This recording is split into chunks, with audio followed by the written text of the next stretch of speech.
Saludos, país, Democracia TV, un espacio de compromiso con la patria desde la pantalla chica, una ventana de opinión de compromiso con el ideal duartiano. En la entrega de hoy vas a compartir conmigo el espacio Andrés Mato, el querido Licho, para conversar con un invitado muy especial, con el honorable señor embajador de la República de Cuba en el país, don Alexis Vandrix Vega, con quien pretendemos conversar sobre la realidad del pueblo cubano en estos momentos, ver por dónde anda el pueblo cubano en el orden de la economía, de la política y sobre todo de política internacional. Así que, don Andrés Matos, saludos. Me alegra compartir con usted esta jornada de trabajo y recibir al señor Alexis Vandrix Vega. Gracias, Fonso, gracias a todo el pueblo dominicano que nos ve cada día y, como tú dices, compartir con este honorable personaje, esta personalidad de la diplomacia, en este caso de la República de Cuba, quien nos ha honrado ya con su presencia aquí. Hace parte de Democracia TV. Es parte de la Democracia TV y es un hombre de la democracia también. Don Alexis, saludos, nos alegra que esté con nosotros para compartir esta jornada de cara al país. Bueno, yo también muy contento de tener esta oportunidad otra vez de compartir con Licho, con Alfonso y a través de ustedes con el pueblo y esa cámara con el pueblo dominicano, que es realmente el honorable y el especial en estas ocasiones cada vez que nos presentamos a la televisión. Lo tratamos con mucho afecto, con mucho cariño y les llevo un abrazo del pueblo de Cuba para ustedes. Muchas gracias, señor embajador. Se habla de un bloqueo en Cuba que dura más de 50 años y esto ha ocasionado dificultades en el orden económico en Cuba. Sin embargo, en los últimos 2 años uno ha visto desde lejos el acercamiento de Cuba con China, con Rusia, con Brasil, y el caso de Venezuela ya marca 12, 13 años. Entonces, ¿por dónde anda hoy la economía de Cuba? Se habla de una reforma en marcha e incluso hoy en Cuba hay 2 monedas y el presidente Raúl Castro ha hablado de la unificación de la moneda. ¿Cuál es el cuadro hoy de la economía cubana? Bueno, es una economía que, como bien señalas, hace 2 años que se aprobaron los lineamientos, la actualización del modelo económico cubano, a partir de un grupo de lineamientos, más de 300 lineamientos, que fueron discutidos por toda la población cubana. 8 millones, somos 11 millones de habitantes. Ahí se decidió cómo queríamos que fuera la economía y a partir de ese congreso, que fue en el 2011, se ha comenzado un proceso de actualización del modelo económico. Algunos llaman apertura, otros llaman reforma, nosotros lo llamamos así. Podríamos decir también que es un proceso de perfeccionamiento del socialismo. En Cuba, a los efectos de hacer un socialismo próspero y sostenible. Por supuesto que la diversificación del mercado es parte de cualquier estrategia económica de cualquier país, ¿no? No poner todos los huevos en una misma canasta, porque el día que se cae esa canasta se pueden romper. Y entonces usted no puede atarse solamente a un mercado, o al chino, o al mercado ruso, y nosotros tenemos una política de diversificar el mercado. Nuestro primer socio comercial es Venezuela, pero China es hace muchos años nuestro segundo socio comercial. Y también con Rusia se han firmado importantes acuerdos históricamente, más recientemente otros. Hay otros países en otras latitudes, podríamos mencionar Argelia, Brasil, la India, son mercados importantes para Cuba, donde hay buenas relaciones, no solo comerciales, sino también de cooperación, porque como ustedes saben, uno de los rubros, una de las fuentes fundamentales de ingreso de divisa a Cuba es la colaboración que presta en el exterior. Alguna de esa colaboración en aquellos países donde la situación económica no es muy buena, es gratuita o es costeada por otros terceros países, y en algunos casos una colaboración compensada, o sea que recibimos una cierta cantidad de recursos financieros por esa ayuda. En eso se inscribe lo que me dijo un cubano amigo, que tienen cerca de 60.000 médicos colaborando en el mundo. En el mundo, 60.000 médicos. No todos son colaboraciones compensadas. Hay algunos lugares, por ejemplo en Haití, que nosotros no cobramos, es totalmente gratis. O sea, la pagan otras personas, ¿no? Otros países, otros donantes. ponen el capital financiero y Cuba pone el capital humano. Pero en otros lugares, sí, en Venezuela incluso no es homogénea totalmente. Hay servicios que se cobran, o que Cuba cobra por esos servicios, y otros que es absolutamente Los de África se inscriben en eso. En África hay países como Sudáfrica que hay importantes dividendos que se obtienen ahí, un país rico, pero otros países donde se hace. En esa apertura económica se percibe, está también esta salida de peloteros, de beisbolistas, deportistas, ajedrecistas, voleibolistas que están prestando su servicio como profesionales en algunas naciones. Yo creo que eso tiene un doble enfoque. No es solo el tema económico, realmente hay una necesidad de insertarse de cierta manera en las reglas y en las formas en que se ha comercializado el deporte. Desgraciadamente es así, una fuente de altos ingresos para muchas personas. Nosotros históricamente consideramos que el deportista no debe ser una mercancía, lo seguimos considerando así. Y se han creado nuevas maneras de contratación donde se protege a ese hombre. Y esto es casi un riesgo decirlo aquí, porque en República Dominicana, una tierra de tantos buenos peloteros, ¿no? Pero a veces uno se pregunta, pensando, como decía Eduardo Galeano, si este mundo está al revés, como un deportista, vamos a decir que no es pelotero, cualquier deportista puede ganar millones y millones de dólares por jugar, por hacer algo que le gusta, sí, cuando hay tanta gente muriéndose. Que no puede hacer. Que no puede ir al médico o se muere sencillamente de hambre. Entonces hay a veces cierta, pero bueno, en fin, hay peloteros cubanos jugando en algunas ligas como la japonesa, en la mexicana, hay Corea, me parece que, o Taiwán, no sé. O Taiwán, no, yo creo que precisamente, más que todo en Japón y México. Y tenemos prohibido jugar en las grandes ligas. Es parte del bloqueo económico, la contratación de peloteros cubanos en las grandes ligas es prohibitiva. Y bueno, quienes se cohíben de ver esos grandes jugadores cubanos son el público. Sí, porque esos que han llegado, sobre todo los últimos 5 años, han impuesto su clase. Hay nombres. Hay nombres especiales, como Yacet Puig, este muchacho Abreu, que acaba de llegar y ya acaba de romper récord. Este muchacho Alfredo España, que estaba jugando en la Liga Mexicana. Tenía los mejores averajes. Sí. Y hubo una dificultad ahí con los pasaportes, con el uso de pasaportes dominicanos. Creo que el manager renunció, que es de origen dominicano también, sí, tratando de evadir. Pero bueno, la Federación de Béisbol Cubana dejó clara que no tenía... Pero ya Cuba está inserta, hizo la Serie del Caribe, la Serie Mundial. Eso no se puede tapar con un dedo. Hizo la Serie del Caribe. Así es. Y ahora mismo ya han ido equipos como Baltimore, fue el año pasado, antepasado, a jugar allá. No, el béisbol cubano tiene... Yo vi esa serie de Baltimore con la selección de Cuba, muy... Tenemos algunos problemas, los cubanos somos muy críticos de nosotros mismos, ¿no? Yo a veces me río cuando dicen que la libertad de expresión está limitada, cohibida en Cuba y no hay nadie que cuestione y que critique más que un cubano. Sí. Pero bueno, es parte de la política desacreditar a Cuba.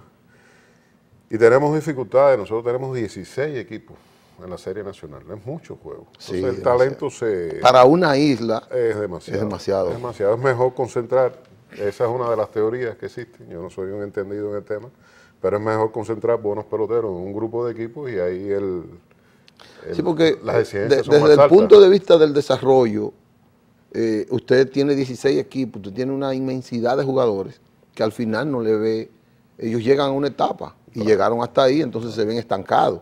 Entonces eso le despierta la codicia de poder romper con ciertos esquemas. Por eso le decía que tiene que ver con la economía, porque realmente estos jugadores se han beneficiado y se van a seguir beneficiando, incluso de lo de la Serie Nacional, según su rendimiento, según los títulos, guantes de oro, si su equipo sale campeón, bueno, tendrán una remuneración mayor, pero también tiene que ver con este tema de evitar la fuga de peloteros. Conversar con caribeños y ver el tema del béisbol, qué cosa esta.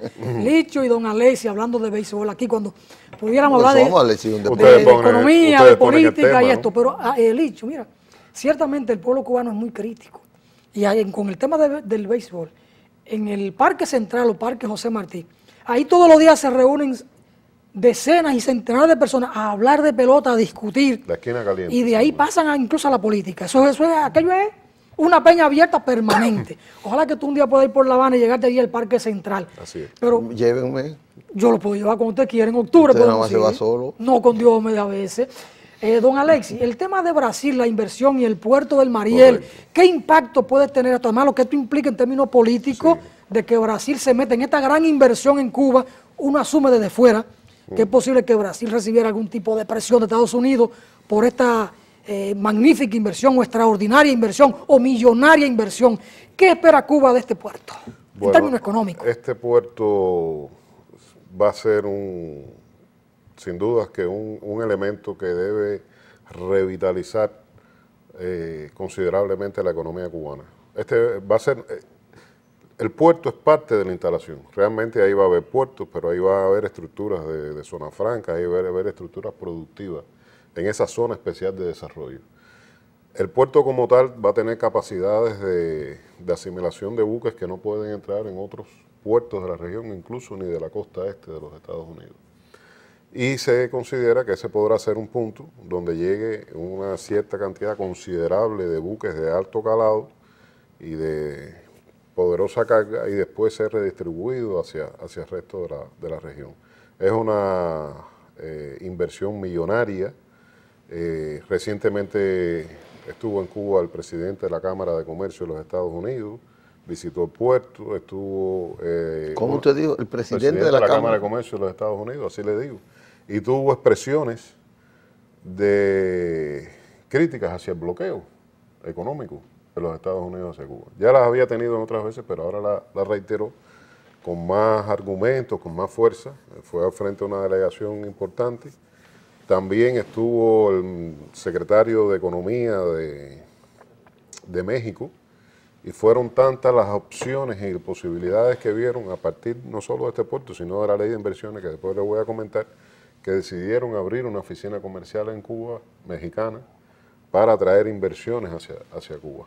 O sea, estamos en un momento, en una oportunidad, donde se están acercando muchas personas a explorar esas posibilidades de negocio con Cuba. De aquí también han surgido algunos intereses que nuestra embajada se ha dedicado a tramitarlos, a trasladarlos hacia Cuba, y esperamos que tengan un buen término.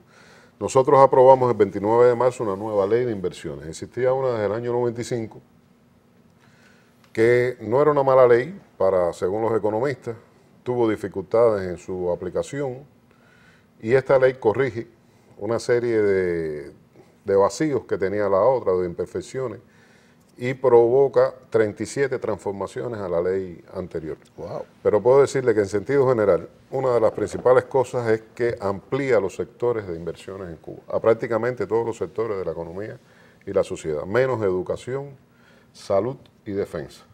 Eso sigue siendo del Estado.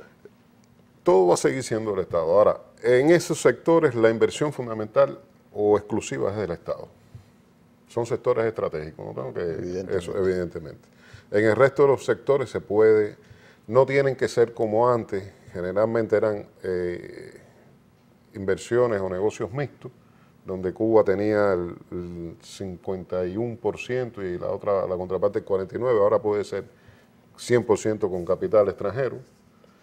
Los primeros 8 años hay una gracia en el cobro de impuestos sobre utilidades, no se cobran esos impuestos, y a partir de los 9º años se empieza a cobrar un 15% de impuestos. Y bueno, hay nuevas y mayores garantías de seguridad jurídica para las empresas. Se revisó todo el instrumento jurídico legal que respalda este tipo de actividad, y realmente ha despertado, ha concitado un atractivo palpable en los hombres de negocios. Y si Cuba no cobra impuestos en los primeros 8 años, ¿con qué se va a beneficiar? Porque muchos empresarios, muchos inversionistas, al 7º año pueden alzar el vuelo. Bueno, pero para eso se firman los contratos, para proteger que esas cosas no 15, sucedan. 20 años, pero además, Cuba, Y se deja la inversión, lo que está diciendo el señor embajador Fons, el Caribe es el puente, es el lugar de tránsito de más del 60% del comercio mundial. Porque todo lo que va a Europa, que cruza por el Atlántico, todo lo que cruza por América del Sur, todo lo que viene por el Canal de la Mona, del canal de Panamá, viene al Caribe. Canal de Panamá ahora, después. Necesita. El canal de Nicaragua, que están ahora en proyecto. Sí, pero ponte el de Panamá, que ya tiene 100 años y tanto. Pero es que necesitamos un puerto que pudiera ser el lugar en donde se pudiera aprovisionar gran parte de esa mercancía del mundo para el Caribe. El Caribe ser como si se quiere, el almacén zona franca de eso.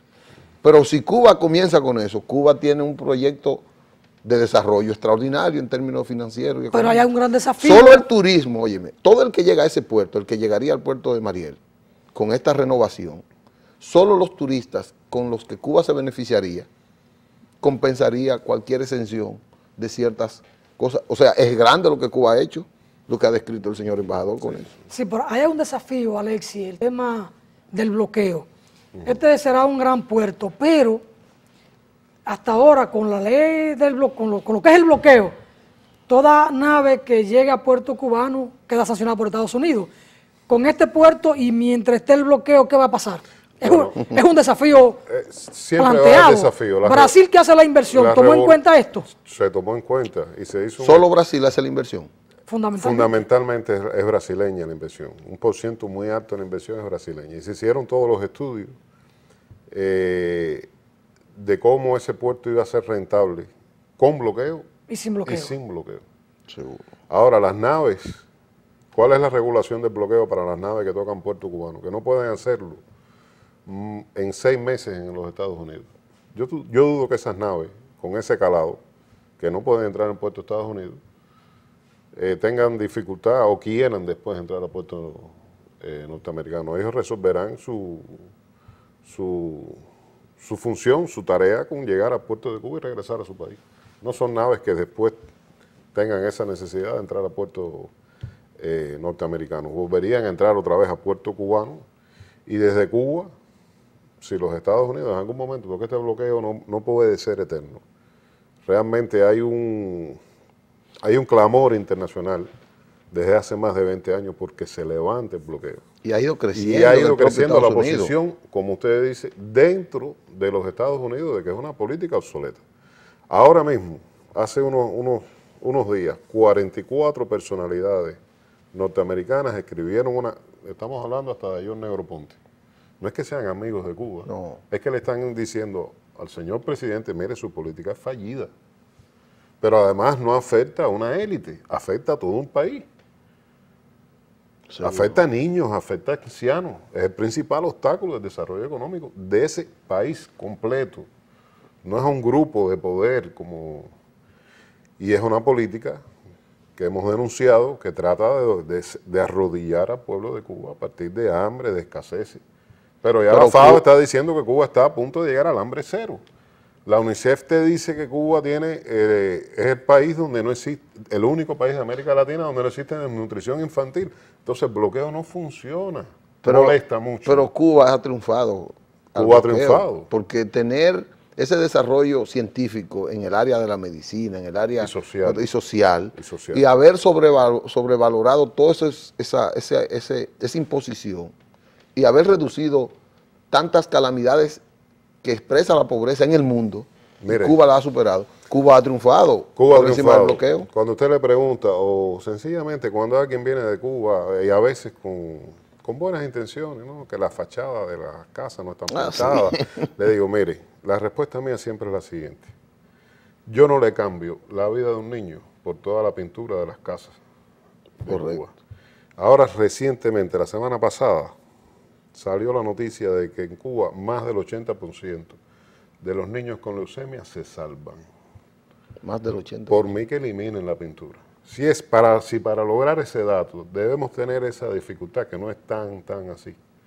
Pero es cierto que en algunos lugares a veces uno se descuida y pinta menos afuera. No es la prioridad, no es la prioridad la estética. No es la prioridad, y que si hay que hacer una fila.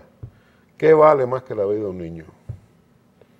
Cuba acaba de ser la presidenta honorífica de la oficina, la asamblea. De la asamblea de la OMS. De la OMS en Mundial de la Ginebra, Salud, creo que y se reconoció el papel de Cuba en la medicina. Correcto. Eso fue un reconocimiento. Un reconocimiento. Esta carta que firman casi 50 personalidades de Estados Unidos pidiéndole a Obama que ponga fin al bloqueo porque es una política obsoleta. Por las personalidades que firman la carta, y usted dice que expresan la preocupación porque afecta a todo un pueblo, ancianos, niños, ¿será en el fondo ese el interés o hay un interés económico de una élite comercial, empresarial de Estados Unidos que se van quedando fuera en términos de inversión en la isla grande del Caribe? Yo creo que puede haber de todo. Yo no creo que la mayoría de los firmantes de esa carta sean realmente amigos de Cuba. O sea, el mensaje que me queda a mí después de leer la carta es que, mira, el régimen hay que cambiarlo, pero no por esta vía y no por esta forma. No es que sean prosocialistas ni prorevolucionarios. Ahora, lo que dices tú, Afonso, sobre el peso que puede tener el interés del sector económico de Estados Unidos en el levantamiento del bloqueo, yo lo comparto y es muy cierto. Y una vez escuché a un estudioso cubano decir, el bloqueo se levantará el día que los hombres de negocio de Estados Unidos presionen con suficiente fuerza en aras de lograr sus intereses comerciales, intereses económicos. Porque realmente todos nosotros sabemos que ese es un lobby muy fuerte en los Estados Unidos. Don Andrés Matos, señor embajador, con su permiso tenemos que ir a una brevísima pausa y al retornar seguimos aquí conversando con el honorable señor embajador de la República de Cuba en República Dominicana. Vamos arriba.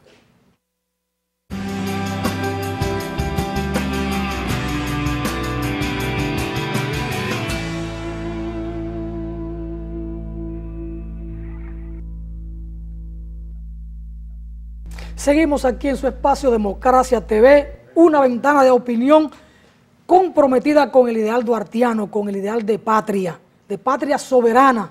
Conversando aquí con Andrés Matos, el querido Licho, y el señor embajador de Cuba, don Alexis Vandrix. Matos tocaba el tema de cómo Cuba ha avanzado con el llamado polo científico. Don Alexis, este tema que le permite a Cuba no solo generar divisas, sino hacer un aporte a la salud, no solo para el pueblo cubano, para el pueblo caribeño, latinoamericano y mundial, la producción de diferentes vacunas a partir de este polo científico, los aportes que ha hecho Cuba en esta vertiente y cómo siguen desarrollando esto, con cuáles recursos, la filosofía y hasta dónde esto le ha permitido a Cuba también un respiro en términos de generar divisas. Ahí está la clave, la filosofía. La filosofía es la filosofía del comandante jefe, que en los primeros años de la revolución, acabando de triunfar, dijo que el pueblo cubano tenía que ser un pueblo de hombres y mujeres de ciencia. Y tan temprano como en 1963 creó el primer centro científico en Cuba. Y eso ha tenido un desarrollo vertiginoso. Y ha habido una voluntad política y un involucramiento directo por parte de él y del gobierno en sentido general en el desarrollo científico cubano. Y actualmente contamos con un polo científico que tiene instituciones de primer nivel mundial. Y el otro recurso, eso lleva recurso económico, pero el principal recurso es el recurso humano. Es ese médico, es ese científico que se supera, que no se vende a las transnacionales, porque han intentado comprarnos muchos de ellos, algunos, muy raras excepciones, han vendido sus servicios a otros después de haberse formado en Cuba, pero la mayoría se queda ahí ganando salarios modestos porque la filosofía es servir, no servirse de lo que se está haciendo. Y efectivamente Cuba tiene patentes de medicamentos aprobados en más de 60 países y algunos medicamentos que son únicos en el mundo, como el Everpro-P, que es para la úlcera del pie diabético, que evita las amputaciones en más de un 95% de los casos. En un 95% de los casos que se diagnostica, cortar con la aplicación de una extremidad, puede ser una mano, generalmente es en las extremidades inferiores, con la aplicación de ese medicamento se elimina, se evita tener que amputar a una persona y todo lo que eso trae, tanto en el orden personal, familiar como social, una persona psicológico. O sea, y este es un medicamento que es único, que está... Solo Cuba tiene ese medicamento. Solo Cuba tiene ese medicamento, pero Cuba lo ha puesto al servicio de la humanidad, no es una cuestión... Aquí se aplica el medicamento en 8 instalaciones ¿Aquí en el país? aquí en el país, a través del Ministerio de Salud Pública. Es un medicamento costoso, pero se aplica. ¿Cómo? Se aplica y salva muchas situaciones que pueden ser muy traumáticas. Entonces, esta Tengo entendido que tienen también sobre la leucemia. Usted nos decía ahorita. Bueno, no. Sí, en el caso de la leucemia, recientemente se publicó la noticia de que más del 80% de los niños con leucemia en Cuba se salvan. Se salvan. No creo que sea un medicamento específico, sino un sistema de atención integral que empieza desde que el niño nace. El niño cuando nace en Cuba recibe 13 vacunas. 13 vacunas, absolutamente gratis. Obligatoria. Obligatoria. Y después hay una atención en medio de las dificultades que tenemos a la nutrición de ese niño. Porque una mala nutrición es causa y condición para enfermedades, incluso hasta para discapacidades. Y por ponerles un ejemplo, que lo ponía hace recientemente en una intervención, en Cuba se asegura 1 litro de leche diario a todos los niños de 1 a 7 años, de 0 a 7 años. 1 litro de leche diario. Diario, a un precio subsidiado. ¿La importan o la producen? La importamos, muchas de ellas se importan. Nosotros tenemos un gran déficit en la producción de alimentos. Eso es uno de los retos, esa es una de las áreas de inversiones. No hemos hablado de las áreas de inversiones, la agricultura. Y el desarrollo tecnológico para la agropecuaria. La industria la agroindustria, la industria de los alimentos, la minería, la energía alternativa o renovable. Esas son áreas, el turismo, son áreas priorizadas para las inversiones en Cuba, establecidas por Pero con esta apertura que ha propiciado este nuevo aire que ha entrado en Cuba, en términos de la inversión, puede ser esto también favorable para que entre esa tecnología. Pero compramos todavía demasiado alimento, compramos en el exterior, tenemos que producir más alimentos. Eso se debe también a otras razones.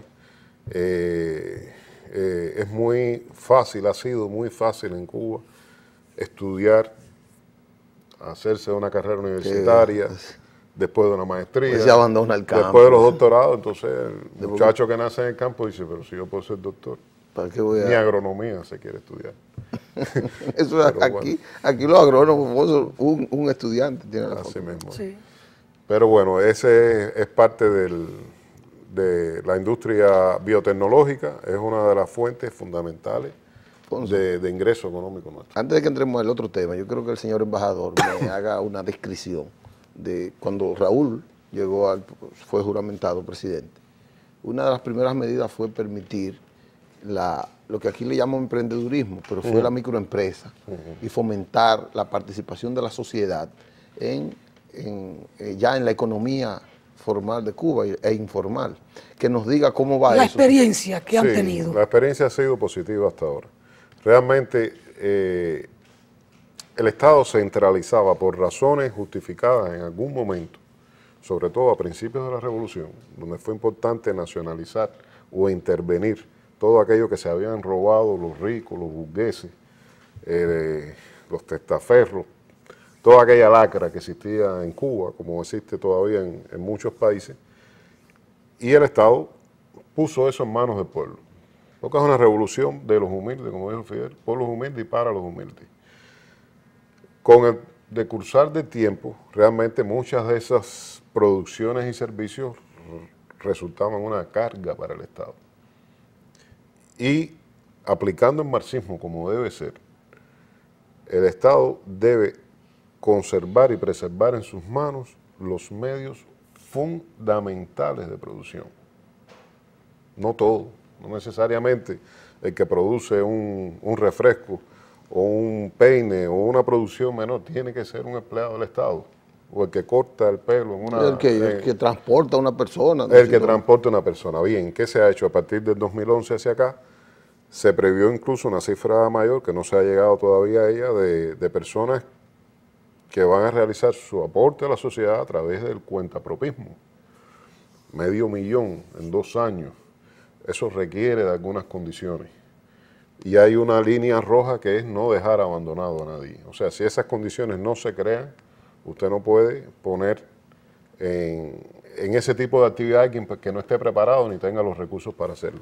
Se ha estimulado el cuentapropismo, pero sobre todo el cooperativismo, que es una forma más socialista de propiedad, de producción y de redistribución de la riqueza. Correcto, correcto. Y entonces antes solamente habían cooperativas agropecuarias, ahora hay modalidades, hay cooperativas ahora de transporte, hay cooperativas estas, yo no sé cómo ustedes le dicen, nosotros decimos de chapistería, esto que le sacan los golpes a los carros.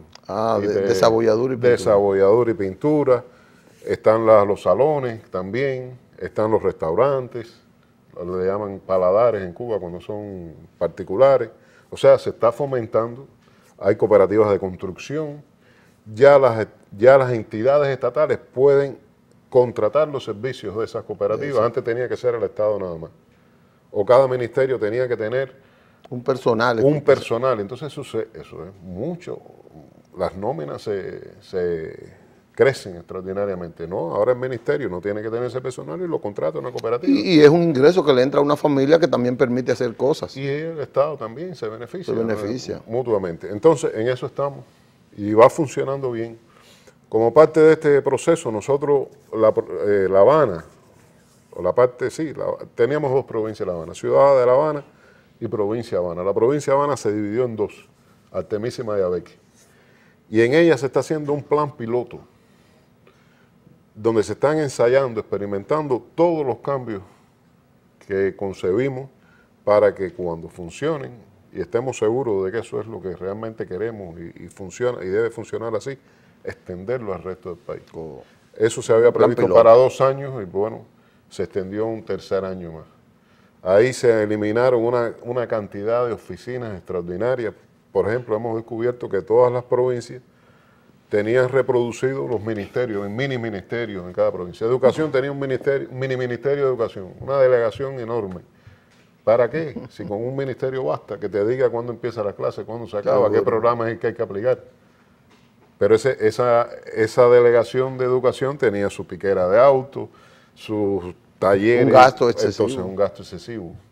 Aquí. Y todo eso se ha ido eliminando. Y hemos podido ver las estadísticas. Además, un personal a veces innecesario que no hace el trabajo que debe. Así es, así es. Don Alexis, el tiempo vuela en televisión. Hay un tema sensible para Cuba y los cubanos y para los que hacemos solidaridad en el mundo con esa revolución en marcha. El tema de los 5, aquellos 5 ciudadanos cubanos presos en Estados Unidos. Cuba fue víctima en un momento y lo sigue siendo de ataques terroristas de diferentes maneras y modalidades. Por exiliados cubanos o gente que está radicado en Estados Unidos hace tiempo, que ya ni siquiera son exiliados, porque hablar de exiliados como que no tiene sentido. Ha quedado eso en el marco de la historia. Entonces en un momento Cuba se ve precisada a intervenir o a infiltrar esos grupos para enterarse, ¿no? Y en ese trayecto 5 cubanos quedan hechos prisioneros en Estados Unidos. Se les ha denominado desde Cuba como prisioneros, héroes prisioneros del imperio. Hoy en día hay 2 que ya están en La Habana y cumplieron injusta condena. Correcto. Quedan 3. ¿Cuál es la situación que tenemos hoy con este tema? Bueno, Alfonso, los 2 hechos fundamentales en los que yo creo que se puede ilustrar mejor es primero los resultados de una comisión de investigación que funcionó en Londres, Inglaterra, a principios del mes de marzo, que llegó a una serie de conclusiones a ratificar por parte de esa comisión una serie de apreciaciones que habíamos hecho nosotros sobre lo injusto de este caso. Ellos son personas imparciales, ajenas a Cuba y a los Estados Unidos. El acta final, la resolución final, está firmada por un ex fiscal sudafricano, otro francés y otro indio. Y confirmaron que el caso es una gran injusticia.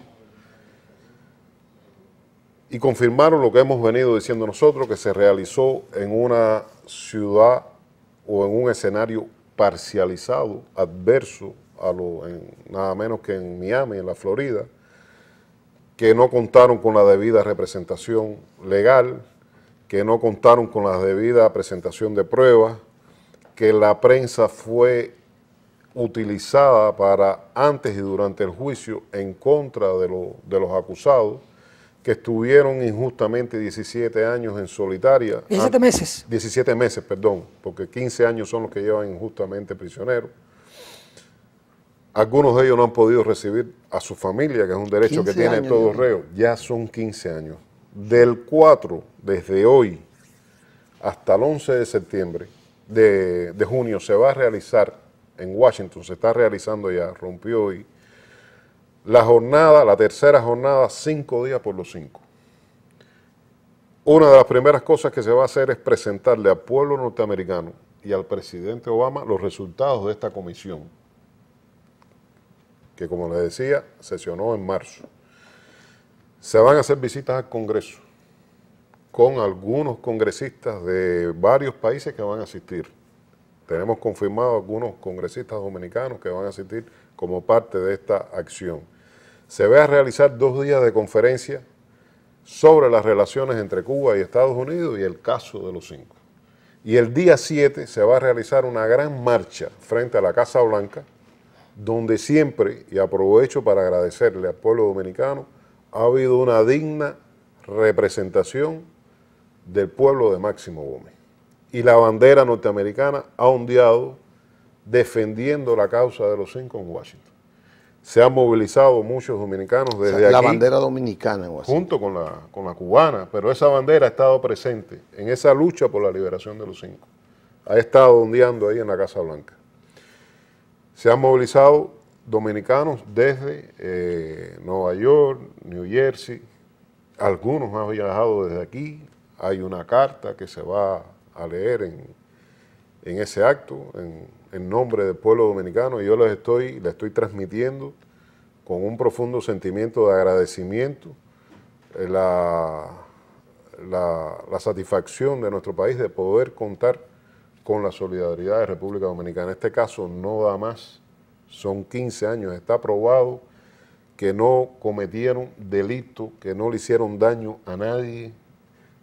Generales norteamericanos, 3 generales han testificado que ellos no son un peligro no fueron ni son un peligro para la seguridad nacional de los Estados Unidos, que no se robaron ni una información sensible, secreta de los Estados Unidos, que lo que hicieron fueron prevenir acciones subversivas después de nosotros haber agotado todas las vías posibles, todos los canales diplomáticos. Se creó un estado de necesidad para que esos hombres viajaran a Estados Unidos y buscaran ese tipo de información en esas organizaciones terroristas que entrenan en Miami, que se financian en Miami, que salen desde Miami hacia Cuba y que producto de sus actividades al pueblo cubano le ha costado la vida a más de 3.500 cubanos y han quedado mutilados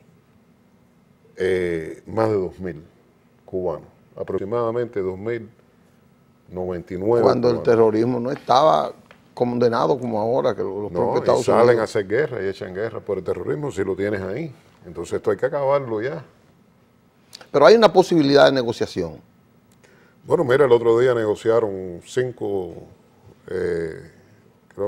talibanes por un soldado americano.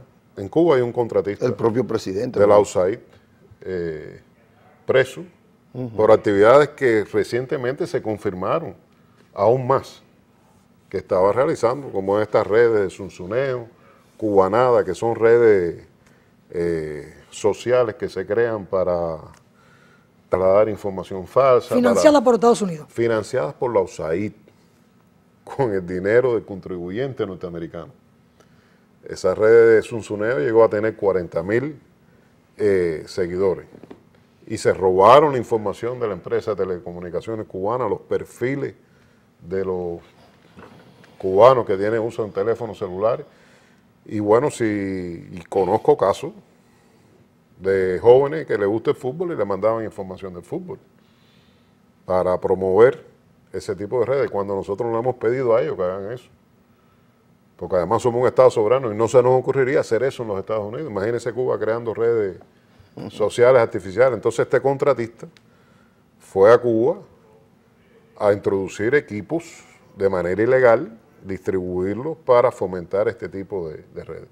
Llegó a decir que bueno, se lo estaba dando a organizaciones judías, las organizaciones judías en Cuba decían, no, nosotros no nos han dado nada, eso es falso, ni lo hemos pedido ni nos han dado, ni estamos trabajando en eso. Y él está preso 15 años. Y nosotros hemos dicho que estamos juicios, por supuesto. Nadie va en Cuba sin juicios y sin presos, sin juicio y sin pruebas. Y pruebas bien probadas, valga la redundancia. Don Alexis, llama la atención que en Estados Unidos diferentes personalidades, actores, artistas, se han pronunciado y tienen de hecho una militancia a favor de esta causa de los 5. E incluso en este encuentro de Londres en el mes de marzo, un ex fiscal general de Estados Unidos, Francis Clark, estuvo presente y ha tenido de alguna manera una participación planteando el tema de los 5, que es injusto y esto. En el caso de Gerardo Hernández, que sigue condenado a 2 cadenas perpetuas más 15 años, parecería que la única posibilidad de que obtenga la libertad es que Obama lo indulte o que haya un canje de prisioneros. No solo está el caso de Alan Gross, el contratista de la USAID o agente de la CIA, como se le quiera ver o como sea realmente. Está el caso de unos 4 ciudadanos de origen cubano, pero que son estadounidenses, que fueron apresados recientemente, hace 18 o 25 días en Cuba, y están presos actualmente. Lo único que hay una gran diferencia, Alfonso, que yo en aras del tiempo quiero señalarla. Sí. Estas personas, Alan Gross es culpable, y estos 4 cubanoamericanos, como le llaman, o cubanos que estaban residiendo en Estados Unidos, que capturaron en Cuba, son culpables confesos. Iban a realizar actos terroristas a Cuba. Y estos 3 hombres que siguen presos son héroes y no son culpables. Pero no obstante... Pero son héroes de la concepción cubana. No, son héroes y de la concepción dominicana y ellos han despertado en el mundo una solidaridad que no se tiene con un terrorista. Vamos a ver si hay comités para liberar a Alan Gross o a estos 4 gusanos terroristas que fueron a atacar instalaciones militares en Cuba. Es una diferencia enorme. Entonces, pero no obstante eso, nosotros estamos en la mejor disposición de negociar sobre bases humanitarias la solución de este caso. Eso lo hemos dicho innumerables ocasiones. ¿Han habido encuentros entre el presidente Obama y el presidente Castro? Sí, o sea, se han juntado y cosas. Bueno, no, fue un saludo que hubo en Sudáfrica. Al otro día Estados Unidos multó a Scotiabank por como con $100 millones. Entonces, esos saludos son para la foto. Realmente, esto es una cuestión que depende de la voluntad política del presidente de los Estados Unidos, del señor presidente de los Estados Unidos, a indultarlos y hacer justicia. Esa posibilidad la tiene él solo, él puede hacerlo. Él puede hacerlo. Él puede hacerlo y eso es lo que le ha pedido no solo estas personalidades dentro de Estados Unidos, no, más de 10 premios Nobel de la Paz le han escrito al presidente Obama. Ahora Camila Vallejo, la diputada la joven diputada chilena, le hizo una carta preciosa.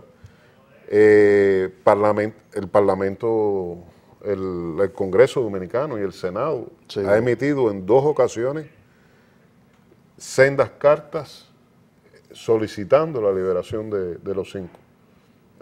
Es muy distinto a los de los otros. Y hay casi 200 comités de solidaridad en todo el mundo. Sí, en todo el mundo. Y en estos tiempos, en estos días, van a haber actividades realmente en todo el mundo.